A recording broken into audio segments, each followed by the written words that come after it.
Good morning, everybody. Thanks for coming to talk about one of my favorite topics, stormwater.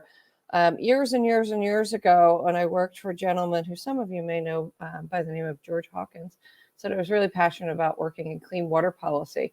And ever since then, I've been working with dirty water policy because apparently that's the key to getting clean water is cleaning up the dirty water. So this morning, I'm just going to talk briefly about our stormwater structure in New Jersey. What the heck is an MS4 permit? What is all about these new rules that we're talking about? And then we're going to turn it over to Dan Bachalis from Hammonton to talk about stormwater utilities. I'll go through just a wee bit of the legal structure for a utility first before I hand the reins to him. So stormwater. Oh, what is it? I'm sure most of us are familiar with it. It's runoff. It's snow melt, which we'll have sooner or later, and rain running off of surfaces that it cannot soak through. And so once upon a time, before we had asphalt and rooftops, rain was able to seep into the ground much better than it is today. So we get a lot of runoff, and we call that stormwater runoff. What's the problem with stormwater? Well, we've got a lot of impervious cover here in New Jersey. We're really quite developed, and we'll talk about that in a minute. But we've got a big compounding problem, and that's climate change, climate crisis.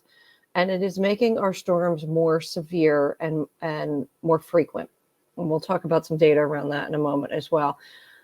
There was a national report by U.S. Global Change Research Program issued, I believe this one was in 2019, might have been 2018, that says on average, a homeowner can expect to endure a severe 100-year storm during the period of their 30-year mortgage. Well, how does that work? 100-year storm, the volume of a 100-year storm and the breadth of a 100-year storm is really based on a probability analysis. So anybody who plays roulette will understand that. The issue is that the equation does not account for climate change. So it looks at storms from 100 years past. So we're talking about looking at storms from 1921 to about 2021. And we know with climate change that past is not a predictor of the future. So our math is set up wrong. Quite frankly, the issue with stormwater and water in general in New Jersey is that we've got too much of it. This is Route 1. This is actually during Hurricane Irene. Unfortunately, we saw this again recently with Ida and Henri. This is not far from me. I'm in central Jersey, so think Trenton, Hammonton, Lawrence, East Windsor area. This has become, unfortunately, not an unseen event in people's lifetimes. The data backs us up on this, that we simply have too much water, and it is not just a coastal issue. 85% of communities experience flooding outside of their designated flood hazard area. So outside of the areas that we deem as dangerous to be flooded are experiencing, or 85% of communities are experiencing flooding outside of the areas that we already deem dangerous to be flooding. That's because the equation is wrong. The 100-year storm calculations are wrong. Past is not a predictor of the future. We have seen it change over time. We need to change the way that we're doing the math, which is going to change the way that we live and develop. You can see here, this is a national trend. The Northeast has got it the worst. We are experiencing more frequent and more intense storms. And newsflash, it is not going to get any better. Between now and about 2050, it is going to continue to get worse, more frequent, more intense storms. Why do I say 2050? Well, because post 2050 depends on the greenhouse gases that we emit now.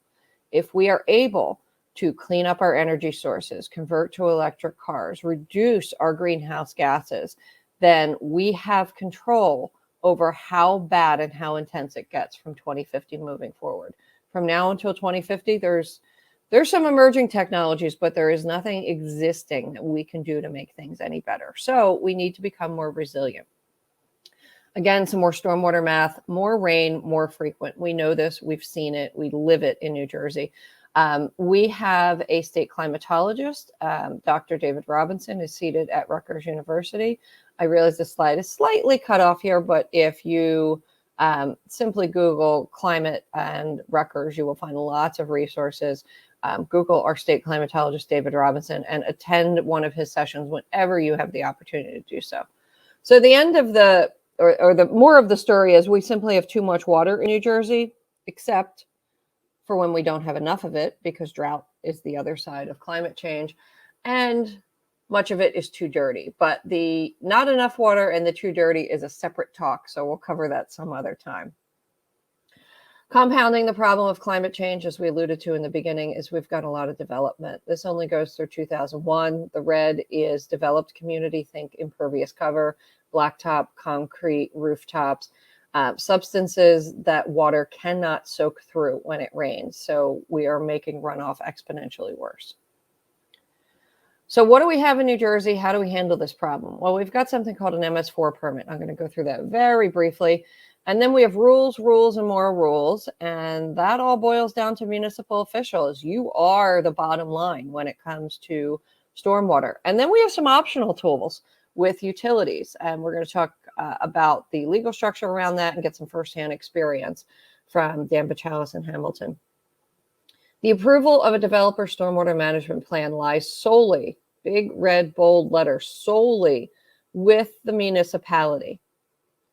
There are developers, there are some officials, there are some community folks who will tell you, oh, the DEP is going to review this application. Don't worry about it. If there's a problem, they'll take care of it. No, absolutely not. The responsibility is the municipalities. The only time the DEP even has the option to review a municipal an application for development in a municipality with regard to stormwater is if the developer is also going for another state permit. If they're not going for another state permit, the DEP does not have the purview to review that plan. So it is incredibly important that these plans get reviewed correctly at the local level.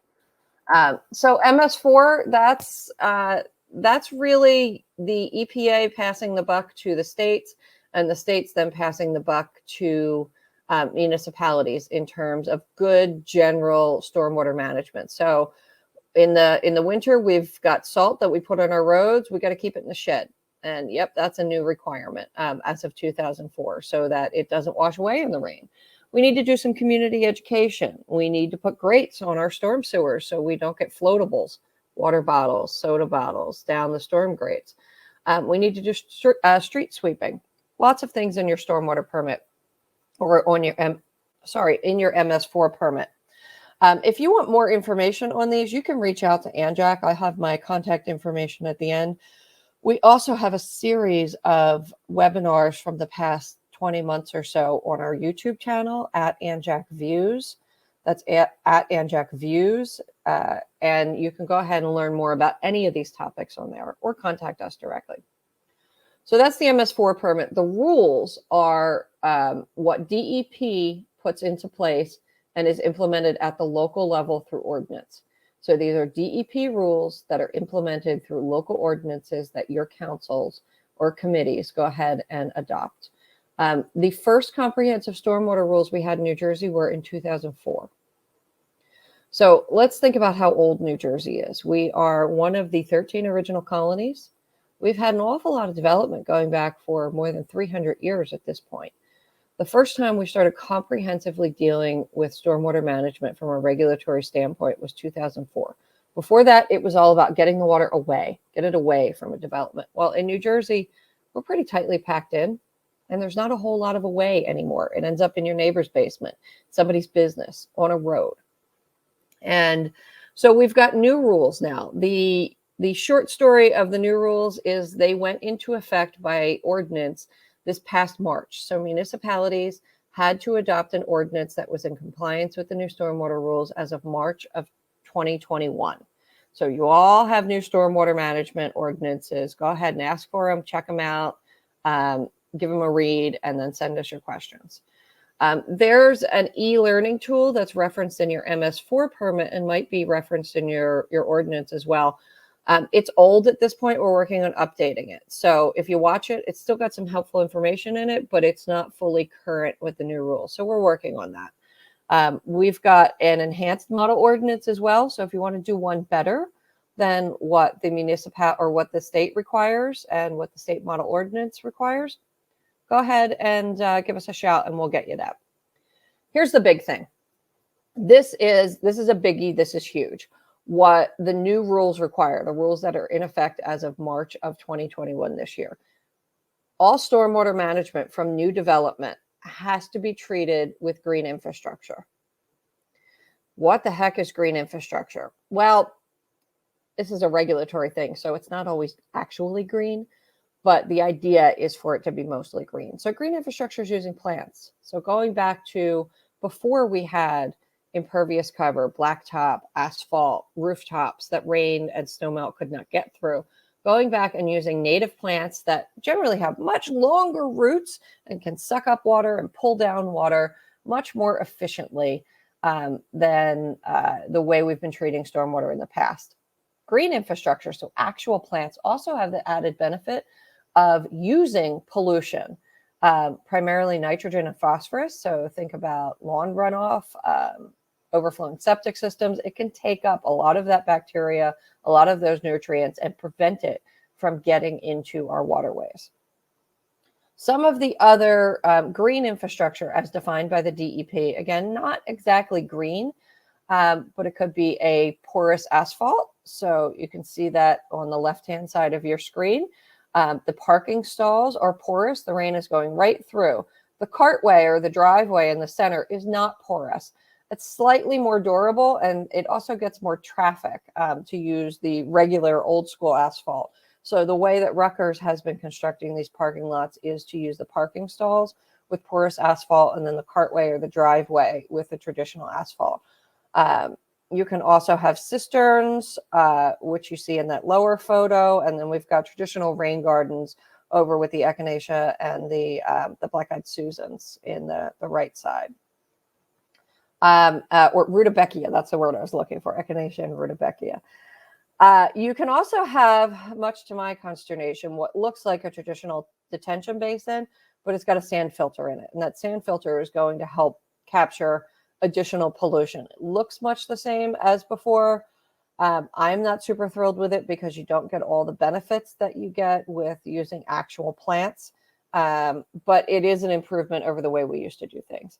All of this stuff is in charts in the rules. I believe this is pulled from table 5.1 in the regs. If you want more info, give us a shout out. We can get that to you. Lots of information on where do the rules apply. I'm not going to go through much of that today. The bottom line of what I wanted to get through with stormwater rules and why are we going to green infrastructure and leave it as a segue to move into stormwater utilities is because New Jersey is an old state. We've got lots of development. We've got 300 years worth of development before we started handling the problem of stormwater management. So we've got a lot of runoff, a lot of pollution. When water runs over land, it picks up pollution with it and takes it to our water bodies. We need to intercept that and treat that stormwater in some way to help keep it from entering our water bodies and making them more polluted. We also need to help infiltrate more water than we've ever infiltrated before because climate change is changing the way that we are experiencing precipitation.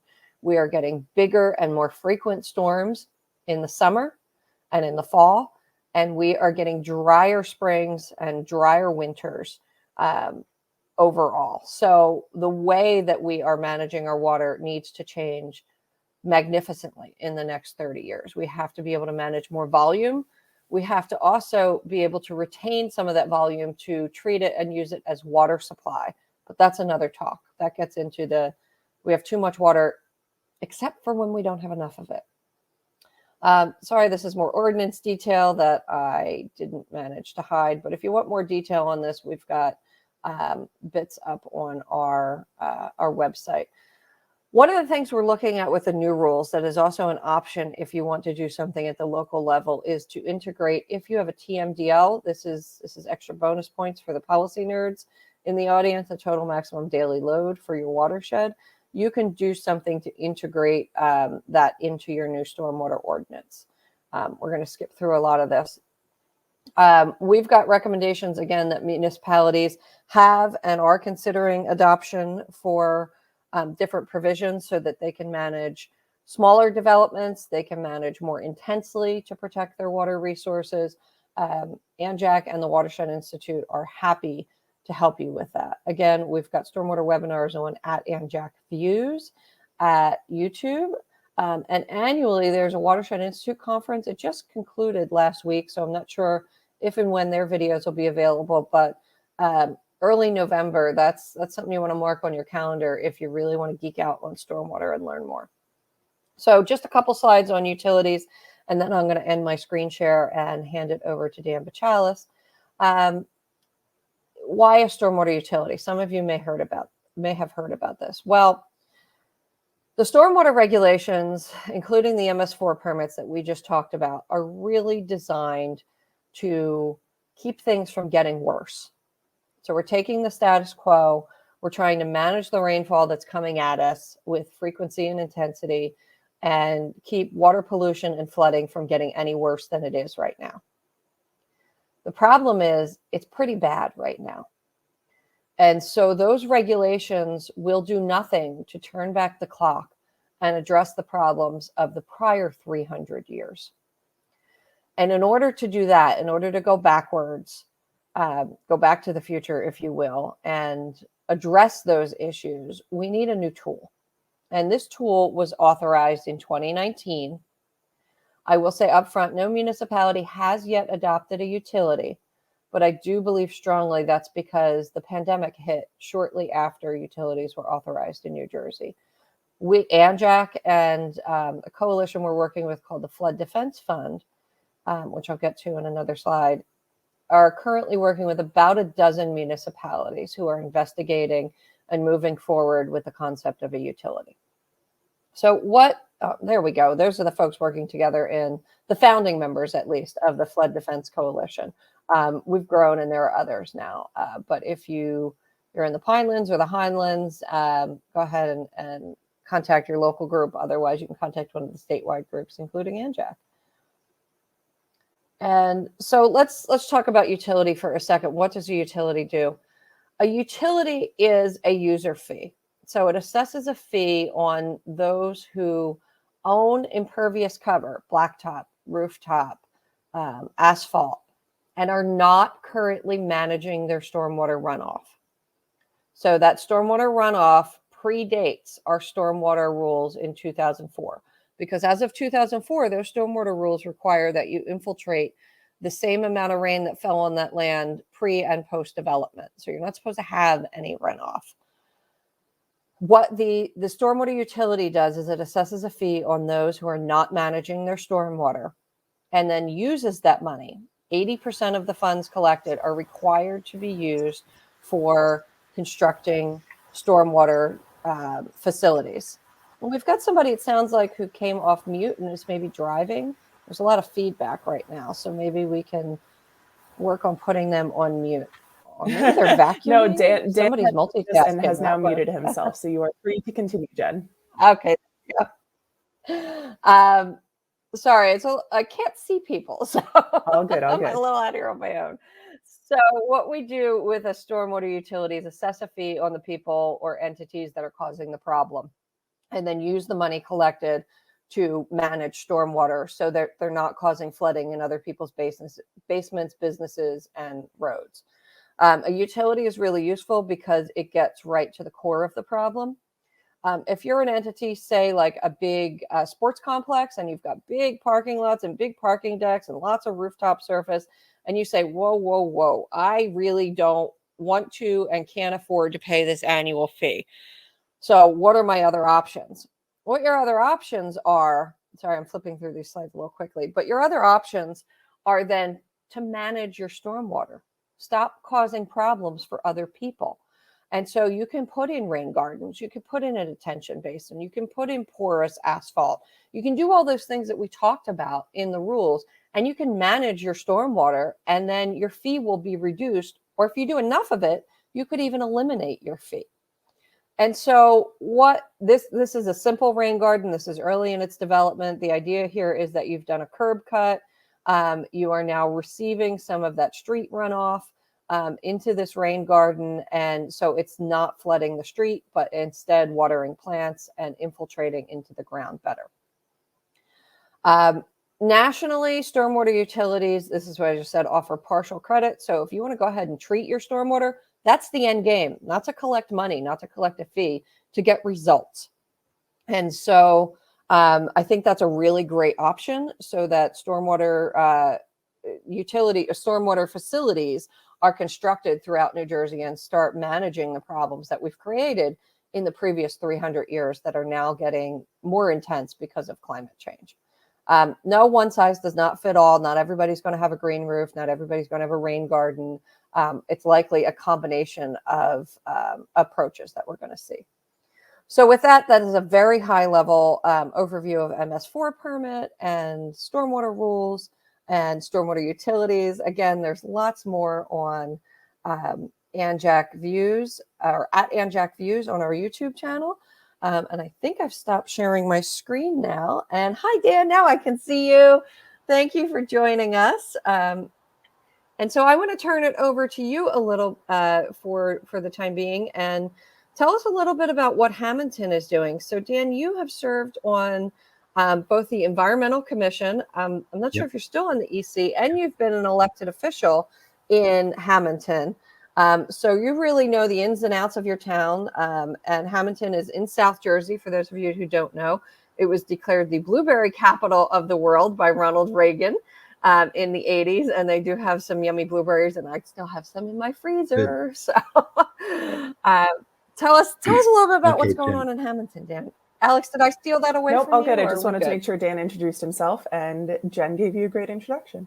Yeah, great. Thanks. I'm done. Thanks, guys, everybody. See you later. Well, thank you for having me, and I'm sorry I had trouble linking in here, but I want to thank you all for your patience and your assistance in getting me here. I thought after a year and a half or 2 years of this Zoom technology and pandemic or whatever, I had mastered all the platforms, but that's obviously not true. Learn something new every day, even if it's the hard way. So I think this is a British one, so we had to go international to trip you up. So, well, speaking of learning things the hard way, stormwater utilities. Just by way of background, I'm the chair of the Environmental Commission here in Hammonton. I'm also the chair of the Hammonton Lake Water Quality Advisory Committee. I was a councilman for a brief period, and I was also the chair of the Veterans Advisory Committee and the Bike Advisory Committee and a couple of other things. But my main business now is the EC and the Lake Committee. In that context, Hammonton is a very conservative town, halfway between Philadelphia and Atlantic City. It's in the Pine Barrens. It's primarily a farming community, although we do have a really vibrant downtown scene, an equity theater. Oh, we may have lost our equity status, but anyway, we've got a theater, lots of good restaurants, and all that sort of thing. So we've been working on green infrastructure for a number of years and trying to ease people into the whole idea of green infrastructure, bring people up to speed for the 21st century. We've done a lot of road work and replaced our underground infrastructure, the hard infrastructure. But as green infrastructure has become more the cutting edge approach to this, we've been trying to move into that. As I say, it's been a years long effort, working with our mayor and our council, our public works and our utilities departments that handles water treatment and water supply. Of course, the Environmental Commission and our Lake Water Quality Committee, our Green Committee, our Parks and Recreation Commission, our Town Engineer. We have a Greater Hammonton Area Permaculture Club. I'll be working with them. We also have a bunch of state and regional partners, including New Jersey Future, the League of Conservation Voters Education Fund, Pinelands Preservation Alliance, of course, ANJEC, Atlantic County Utilities Authority, Rutgers University Resources Program, Sustainable Jersey, Atlantic County Government. We have 2 watershed ambassadors here for the Great Egg Harbor River and the Mullica River watershed. And there are probably some people I'm missing, but so there are a lot of players, and we've developed, I think, good collaborative relations with them.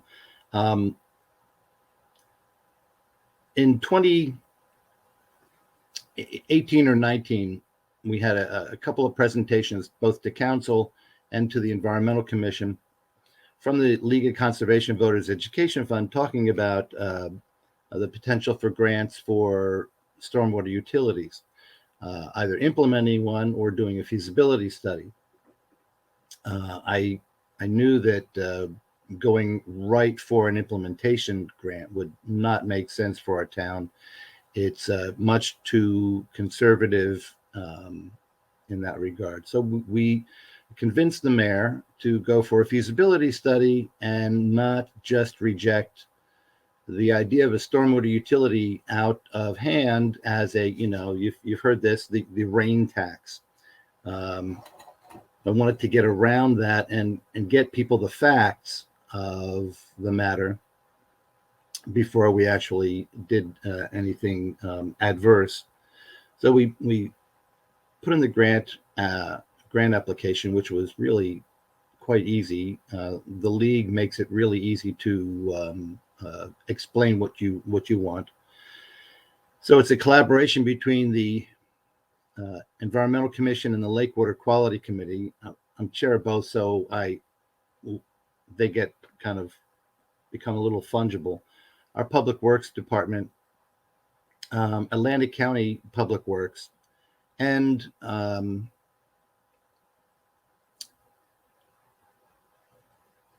when we got the grant, we went through, of course, the selection process, and we selected Princeton Hydro. Okay, it helped, frankly, that a local fella had left our town engineer's office and joined Princeton Hydro, so we have him working on the feasibility study.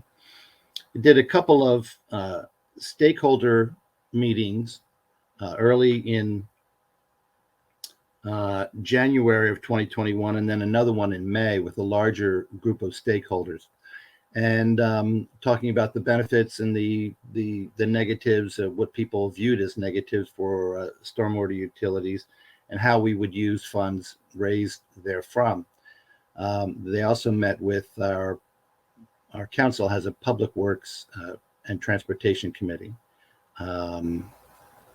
And as I said, that it's a conservative town, so they can be pretty conservative.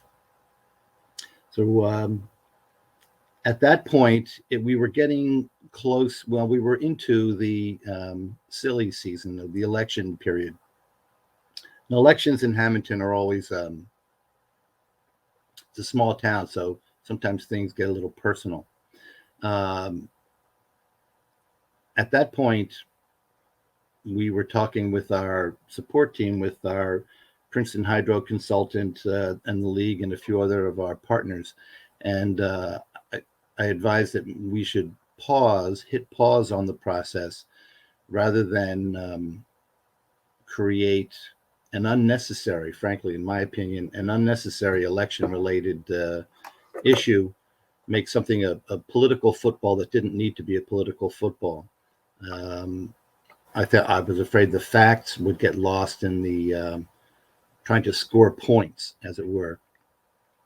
So we did hit pause, and we have the mayor was reelected along with some of the other sitting council members, and we will be taking up the continuing discussions and the formulation of the final report between now and hopefully very early 2022.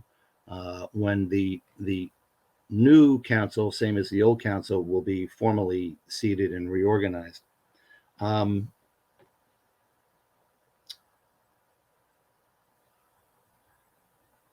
And I don't know the details of the draft report at this point yet, because we hit pause and we were busy trying to work up some connections regarding green infrastructure in other ways. One of the things we're doing is we received another grant from Sustainable Jersey for our third rain garden or green infrastructure installation. We have one in our lake park. Hammonton Lake is kind of the jewel of the town. It's a big 50-acre lake. It's really well known for its good fishing, and a lot of people use the park to just chill out or get ball fields and whatnot. Our senior citizen center is there, so it's which is also used as a meeting site for various groups around the region. So it's a real highlight, and we have a rain garden there to prevent additional parking lot runoff going in there. That was just opened up in last year, and our permaculture club helps to maintain that, and it's really come along quite well. That was met with some skepticism by members of our Parks and Rec Commission and our town council.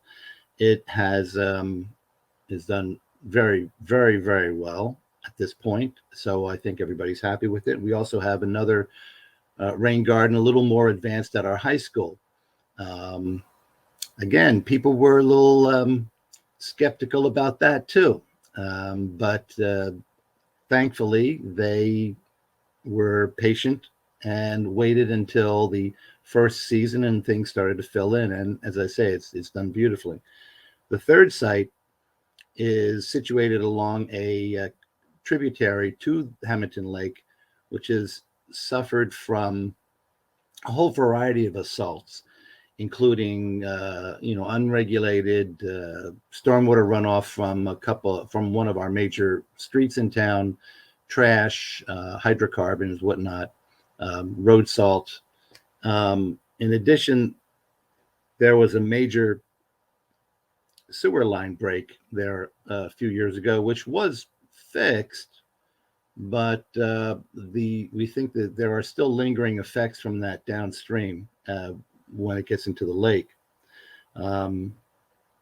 So we decided we would do a rain garden tour, actually this coming Saturday, to highlight those the two current installations and the new installation, the prospective installation, and hopefully go from a discussion of rain gardens to a broader discussion of green infrastructure and stormwater utilities, and the benefits of doing that,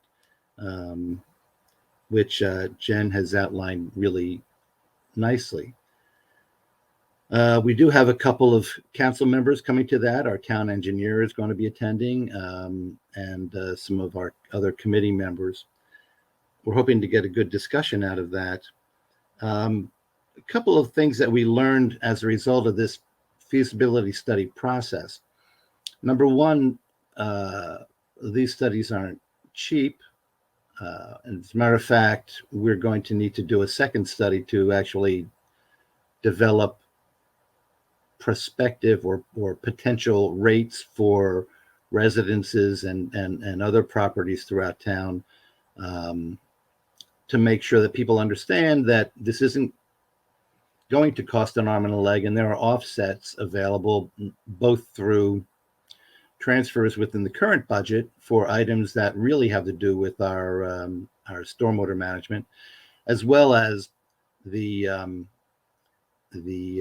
credits that are available through the regulations. So this won't be the end of it. Once we get through this initial feasibility study, hopefully mayor and council will agree to do a second one, which will complete the process. And then we can really have a sensible discussion with all the facts in front of us.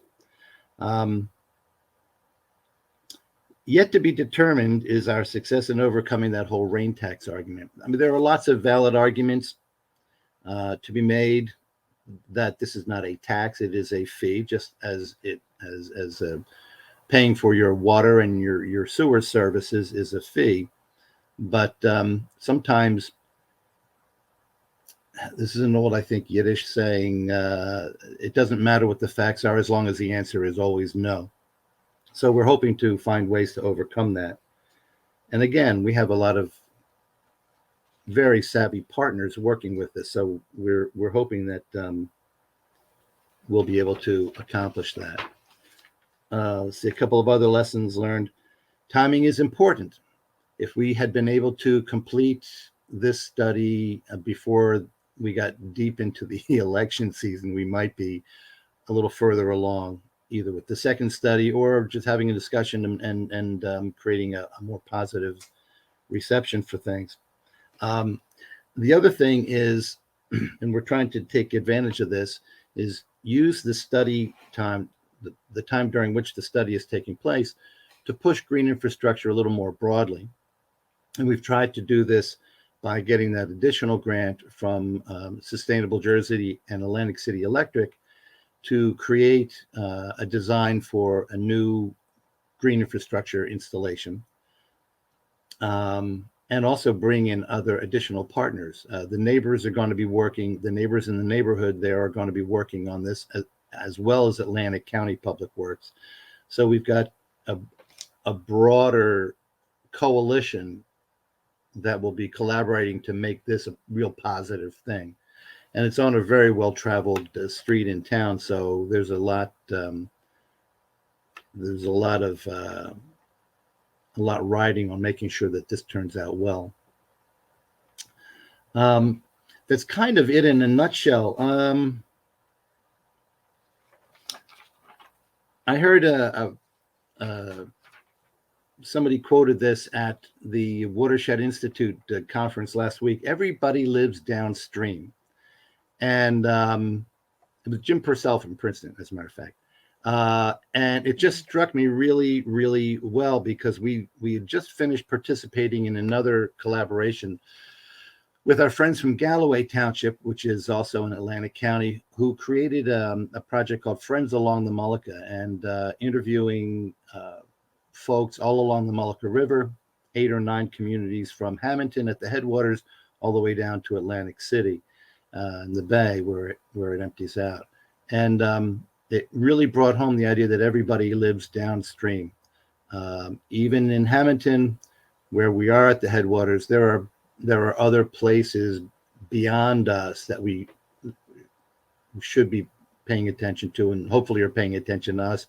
But we have to be really cognizant about how we affect those other folks down Hammonton Creek, where our lake exits, and into the Mullica. And our stormwater carries a lot of apparently fecal coliform that will affect the quality of the lake. That's why the lake was closed to swimming and the lake committee was formed. So we need to address those issues, and that's carried through our stormwater management system. Our pipes have been neglected, like many municipalities, to the point that our storm inlets are filled with silt. Some of them are filled with silt all the way up to the grates and growing grass on top of them. The town has invested in a new vacuum truck to clean them out, but that's going to be a years-long process. In the meantime, we need to find ways to do workarounds, and green infrastructure, I think, is going to be one of those, not only a workaround for the short term, but also a long-term solution to get people thinking a little more environmentally sensitively. So that's kind of where we are right now. It's a work in progress. Be happy to report back later once we have both this feasibility study done and the next feasibility study, and see where we stand at that point. And next time I'll make sure I have pictures of these rain gardens that I'm bragging about. They did turn out really well. We've invested a lot of effort in getting them accepted, making sure the job is done correctly, and we intend to keep doing that, fighting the good fight. Awesome. Thanks, Dan. Thank you. Appreciate that. It sounds like, is it a fair assessment to say Hammonton, like so many towns in New Jersey, had a too much water and also a too dirty problem, it sounds, from the fecal coliform. And you've taken a real slow approach to doing some or I would say a thoughtful approach to doing some show me projects.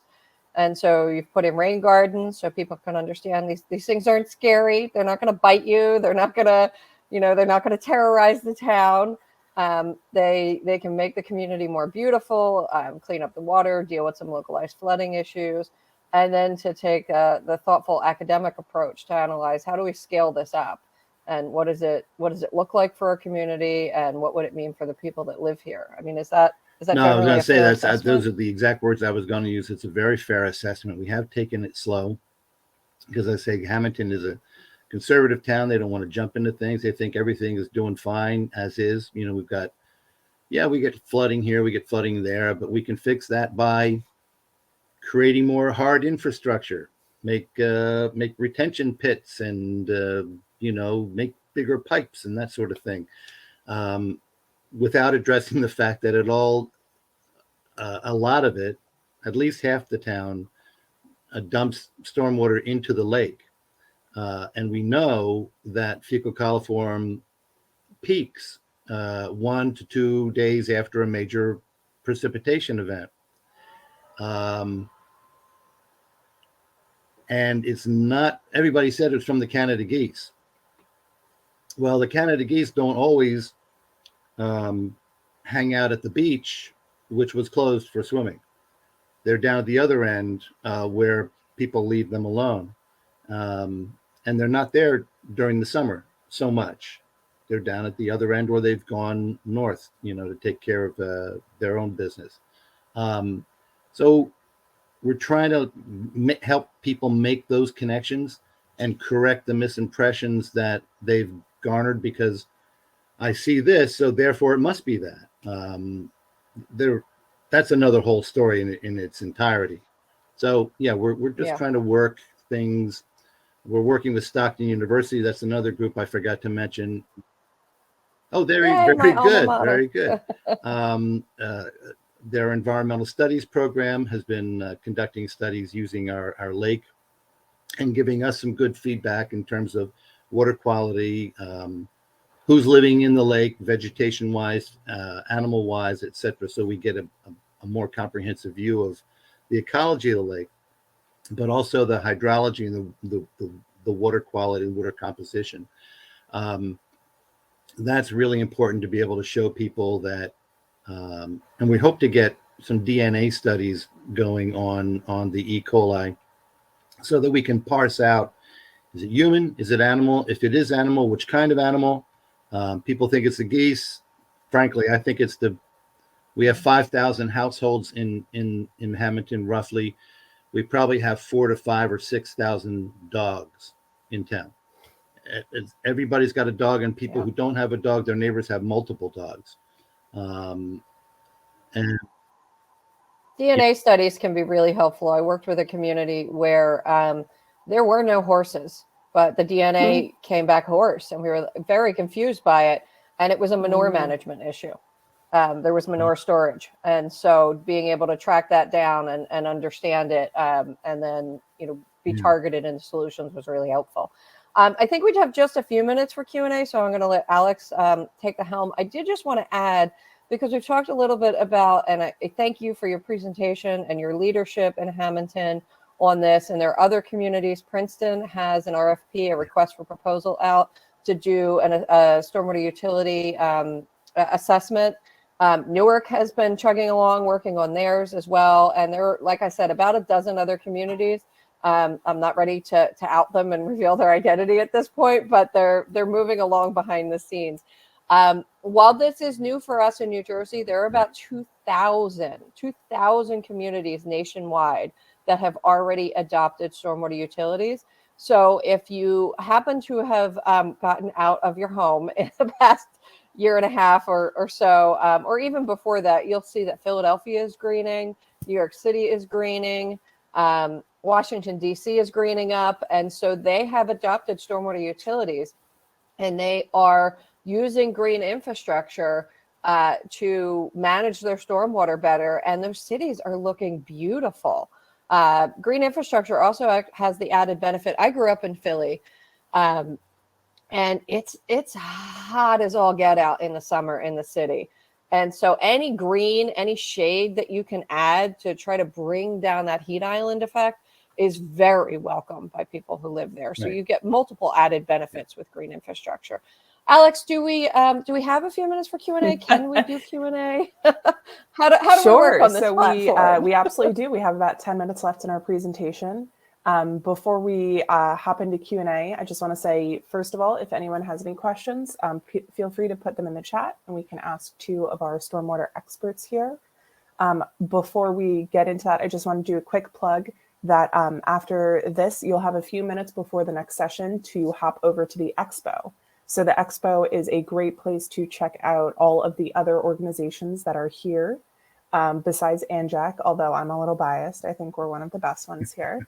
Well, I mean, you get to take a quiz and maybe win a prize of New Jersey goodies. So, you know, there is a short quiz to test your water knowledge. And then you'll be entered to win a prize, which is a gift box from Just Jersey, a local store in Morristown that has not only delicious snacks, but also custom Jersey goods. So please stop by ANJEC's booth. You can be entered to win that prize. So it looks like we don't have some questions yet, but I have some questions. So and we'll start with Jen, and then I'd like to hear Dan's assessment of this because he can be specific about his town. Let's be a little dire first. So what are some specific effects that you see happening in, Jen, you could talk about kind of New Jersey as a whole. Dan, I'd like you to talk about Hammonton.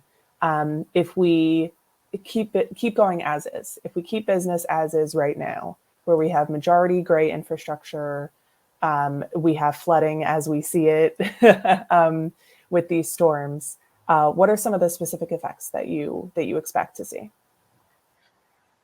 Oh, Moses Malone. We're in trouble is the bottom line there. And I would say that what we define as overburdened communities, so 35% low income minority or residents that speak English as a second language, are and will continue to be the first and worst hit. They are generally the most vulnerable populations because they don't have the connections to the politics or the money to pay the big attorneys to fight on their behalf in the way that our American system is structured. And so we will continue to see more impact on those communities. We will continue to see huge economic impacts to our businesses and our infrastructure. To say that we can just keep going the way that it is economic peril. We will undermine the quality of life. You heard Dan talk about the lake in Hammonton. That's a huge asset to that community that brings local and regional tourism and high quality of life for residents. And we will start to lose those gems in our communities even more so than we are right now. So it's a quality of life issue. It's a justice issue. It's an economic issue. And of course, near and dear to my heart, it's an environmental quality issue. And so what we're doing is not working. Dan, you said some residents, say, oh, we can get through this. We get some flooding. That's the frog in the pot situation. You get used to the situation that you're in and you adapt and you manage. Think about what we've gone through in the last 18 months. Humans are very adaptable. And so we make do, but we can do so much better. And 2,000 communities in the United States have proven that with stormwater utility. So let's make the smarter option and move forward in a different way. Yeah, I think we've got two. I would agree. We are facing an increasing crisis. We've got two major trends in New Jersey. One is increasing urbanization, and calls for accelerated urbanization and accelerated development. Even here in Hammonton, we don't have the demographics to attract big box developers, but people keep calling for it. Although when people did things like had a bike-a-thon or whatever, it snagged traffic up, and you'd actually have to wait behind like 3 cars to cross the street. People were going nuts. If you increase development, increase urbanization, you've got more impervious cover, and you create even more potential for flooding.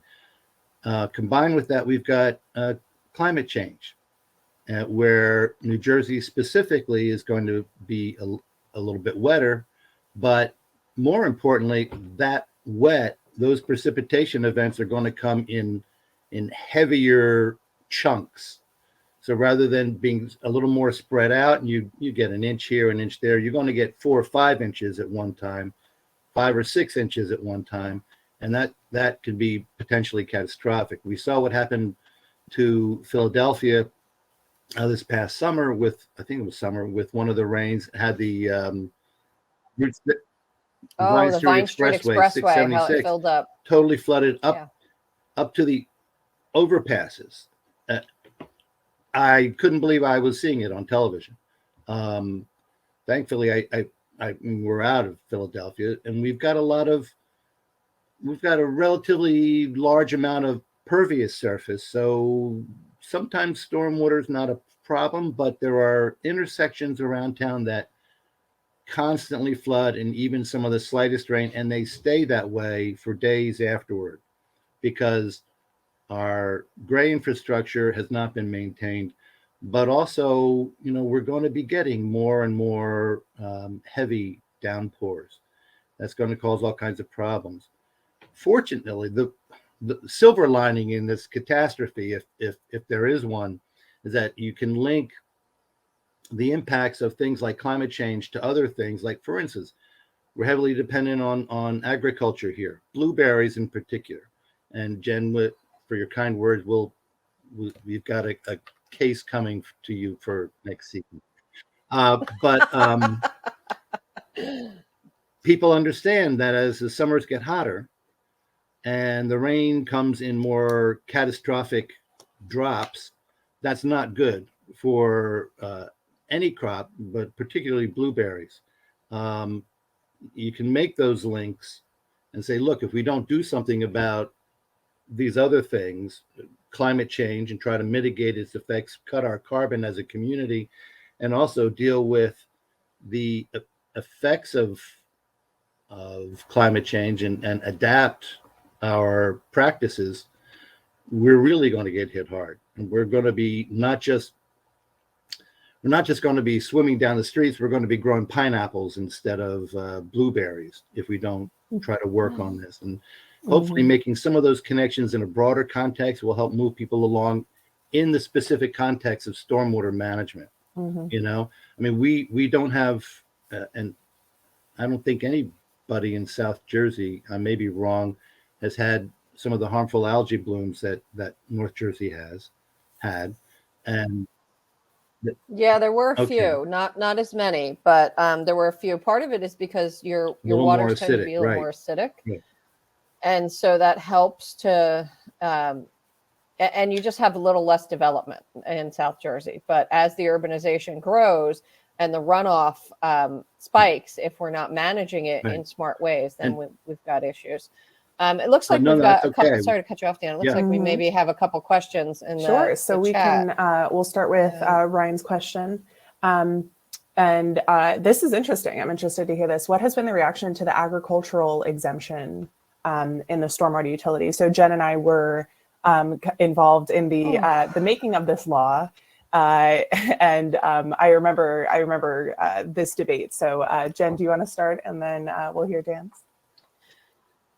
Yeah, I mean, for those who maybe don't do policy every day, we talk about it as a sausage making process. You don't really want to know how it happens, and so this was one of the, I think, really important things that legislators listen to from advocates in the agricultural industry. And it just became kind of an accepted norm that ag will be accepted from this. Ag generally has less impervious cover. I'd need to go back to look at the law. And I think if it became an issue where we were talking about a lot of impervious cover ag, think shrimp farms, orchid farms, where you're really dealing with a lot of greenhouses, we might want to go back and think about it again. But I haven't really heard too much fussing about it. Everybody else, including nonprofits, are subject to the stormwater utility. So churches, synagogues, other places of worship, environmental nonprofits, everybody else, you're all in it together. If you have impervious cover, we're going to have to manage it together.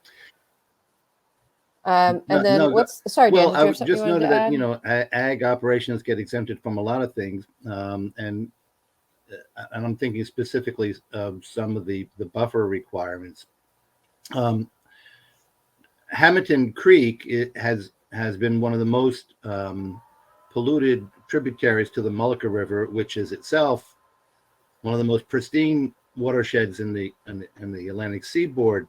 So Hammonton's gotten a lot of attention from DEP and the Pinelands Commission for the fact that our wastewater treatment had periodically been going into the creek.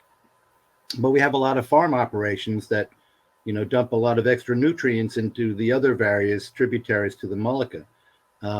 So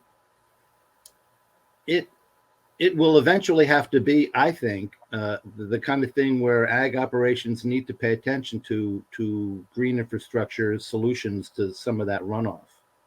It may be. Yeah, that's a really good point No, it's regarding okay. nutrients. Sorry to cut you off, but we're running tight on time.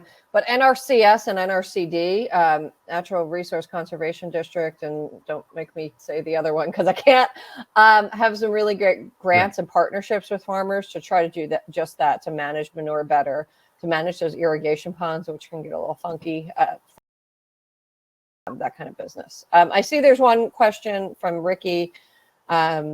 Alex, do we want to read it, or? Sure. I just wanted to real quick, in regards to the ag question. One thing that we always say about stormwater utilities is that the purpose of a stormwater utility is not to make money. The purpose of a stormwater utility is to manage stormwater. Right. So what I personally would say is I'm less concerned about who is not paying and more concerned about how they are managing stormwater. Right. So while someone might be exempt from the fee, it doesn't mean that they can't manage their stormwater. So just wanted to throw that out there. And so we'll take this question real quick and then we'll wrap up. So Ricky essentially just asked and this kind of gets into what I wanted to talk about if we wanted to talk about regional utilities. How should different governing bodies, townships, counties, work together to achieve strategic goals? And specifically, they're talking about I think TPA is Turnpike or Transportation. Transportation Planning Authority. And how can they help provide better regional strategy? And I only know that because I worked for them while I was in graduate school. So I think this is a really great question. So any new development has to adhere to the new rules, and you should be infiltrating water at the same rate pre and post development. If it's redevelopment, that's a problem because there's functionally an exemption for redevelopment.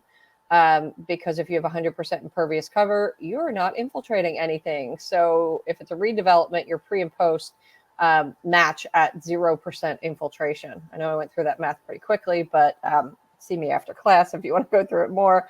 Stormwater utilities can and should be considered on a regional basis. So yes, individual municipalities can adopt them, but it makes so much sense, particularly if you're a smaller municipality, to think about it on a regional basis. Sewerage authorities make a lot of sense. County entities make a lot of sense to consider adopting a sewerage authority. If you are a tiny borough, less than 1 square mile, you might not be able to have the staff and the internal human infrastructure to develop a stormwater utility and manage it. But if you partner with your surrounding townships, you might really have some efficiencies there.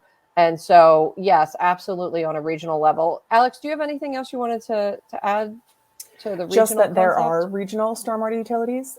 So if folks are interested, please feel free to reach out and we can put you in touch with them. They're especially big. I think out in Pennsylvania is one of the big one that we always bring in to talk about regional utilities. Yeah. New Jersey is notorious for our 566 municipalities. 564 now. So Pine Hill, yeah. Princeton 10 years ago and Pine Hill about there 3 we weeks go. ago. So, merged, and as we can see, it's changing all the time. So, all of those shared services, shared utilities, in our opinion, make a lot of sense. Right. So New Jersey Future has Yeah. a really good stormwater management command Tool. center or something like that, where you can see that stuff too. Yeah. yeah, exactly. Absolutely, through the Flood Defense Fund. And yes, Dana, there are funds that can be used to pay for administration and investigation or research onto a utility. The details of it, I'd have to go back and pull the actual law or go to the New Jersey Futures Flood Defense website and check out the details there.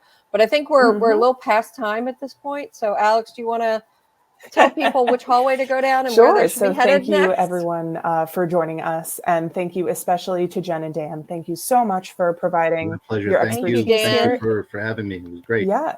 If folks have more questions, I put in the chat. You can feel free to reach out to us, info@anjec.org. As Jen said, we have a bunch of resources on our YouTube page as well at ANJEC Views. But again, you can always reach out to us if you can't remember that. After this, we have, as I said, we have a few minutes before the next bout of sessions. Feel free to jump over to the expo. As I said, ANJEC's booth. We have some fun activities and a chance to win a gift basket. And check out some more of the wonderful organizations that are a part of this conference. After that, we have our keynote speaker is actually Pete Kasabak from New Jersey Future. Dan has unintentionally given a little bit of a commercial. So Pete will be talking about the economics of sustainable development in New Jersey, which once again is very relevant to what we were talking about today. So thank you all again. Thank you once again to Jen and Dan. All we have to do now is just click leave in the top right and it will end this session. So thank you all once again for attending and we'll see you soon. Take care, everybody. Thanks, everybody.